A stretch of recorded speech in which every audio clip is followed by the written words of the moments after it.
Ron Perlman's Fallout character isn't just a cameo. He represents the franchise's darkest truth. Ghouls, mutants, we're kin, and we should unite against our common enemy. Ron Perlman showing up in Fallout Season 2 isn't just cool, it's unsettling.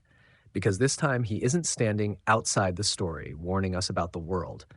He is the world Fallout has been warning us about for nearly 30 years. To a casual viewer, it might look like a fun cameo, a familiar face, a nod to the games. If you won't join our kind, then you can't know where we live. But if you actually understand Fallout's history, the games, the lore, the philosophy buried under the nuclear ash, this moment lands very differently.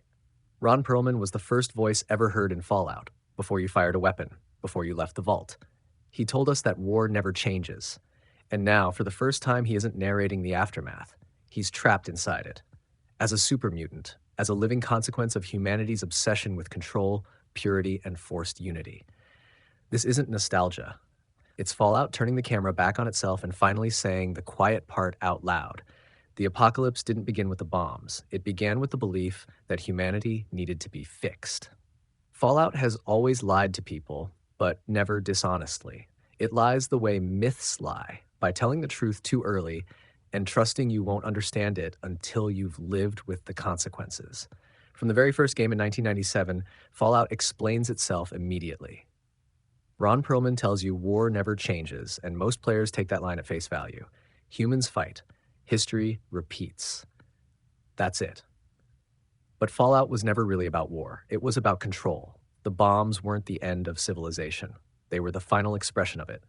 Every institution that destroys the world in Fallout already existed long before the war. Vault-Tec, West-Tec, the Enclave, corporate governance replacing democracy, science stripped of ethics. The nuclear apocalypse wasn't a tragic accident. It was the logical conclusion of a system obsessed with efficiency, order, and certainty. That's why Fallout isn't truly post-apocalyptic. It's post-post-apocalyptic. The world didn't end. It revealed itself. Ron Perlman's role in Fallout has always been more than voice acting. His narration is calm, detached, almost disappointed. He doesn't scream, he doesn't mourn, he observes. He sounds like history itself, looking back on humanity and quietly judging it. When he says war never changes, he isn't excusing violence. He's condemning human arrogance, the belief that this time, control will work. That's why his presence in every mainline Fallout game matters. Fallout, Fallout 2, Fallout 3, New Vegas, Fallout Tactics, even later entries like Fallout 4 and Fallout 76. For decades, Ron Perlman wasn't just part of the franchise, he was its moral frame, the voice that survived empires, the narrator standing outside time. So when the show pulls him into the story, not as a leader, not as a mastermind, but as a super mutant, something fundamental shifts. He is no longer the warning, he is the result. Super mutants are Fallout's most misunderstood creation. On the surface, they're monsters, big, violent, often unintelligent. But lore-wise, they're the purest expression of Fallout's central horror. The forced evolutionary virus wasn't designed to create chaos. It was designed to create order. West-Tec believed humanity's problem wasn't cruelty, it was difference. Different ideologies, different beliefs, different bodies, different genetics. Difference led to conflict, and conflict led to war. So they tried to fix it. Strip away individuality, strip away variation, strip away choice. The Enclave later took this idea and perfected it. They didn't want to rule the wasteland. They wanted to clean it. Anyone genetically impure, irradiated, mutated, or altered was disposable, not out of hatred, but out of efficiency. Peace through extermination, unity through erasure. Super mutants weren't accidents. They were experiments in enforced sameness. And what the experiments proved was devastating. A world without difference doesn't become peaceful. It becomes empty.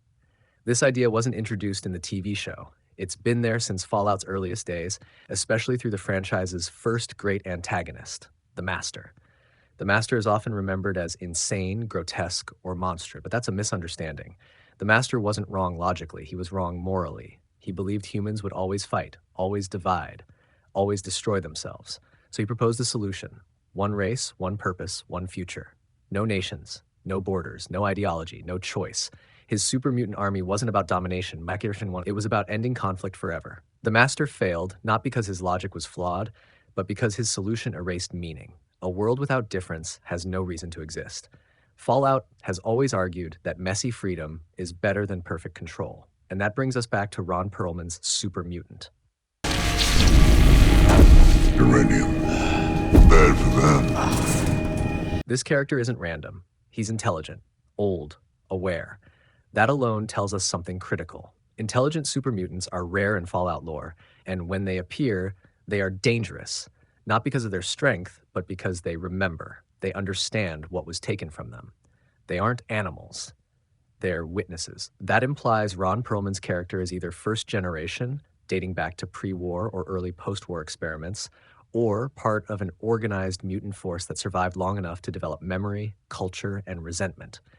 Either way, he represents something Fallout rarely centers, the victims of enforced unity speaking back. When he says there's a war coming, it doesn't sound like ambition. It sounds like inevitability. The Enclave has always claimed to be America, but they don't represent America as a country. They represent it as an idea taken to its extreme: purity, security.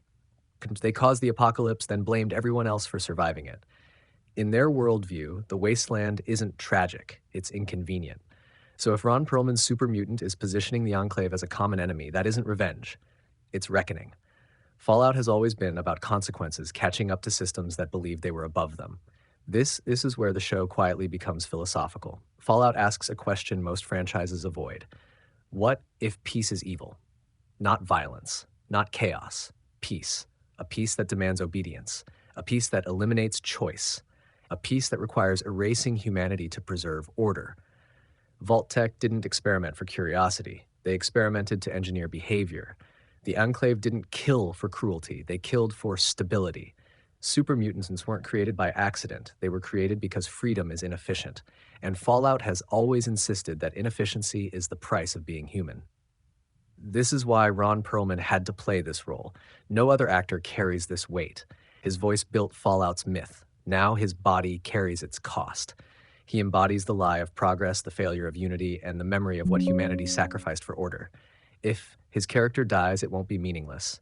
If he survives, it won't be hopeful. Fallout doesn't offer clean endings, only honest ones. And Season 3 won't just be about stopping the Enclave. It will be about deciding who deserves to inherit the world. Vault dwellers, mutants, ghouls, or no one at all. Fallout's answer has always been the same. No group is pure enough to rule. Only individuals choosing empathy over control matter. Ron Perlman once told us, war never changes. Now Fallout is telling us why. Because the real enemy was never the bomb. It was the belief that humanity needed fixing. And every time someone tries, the wasteland remembers.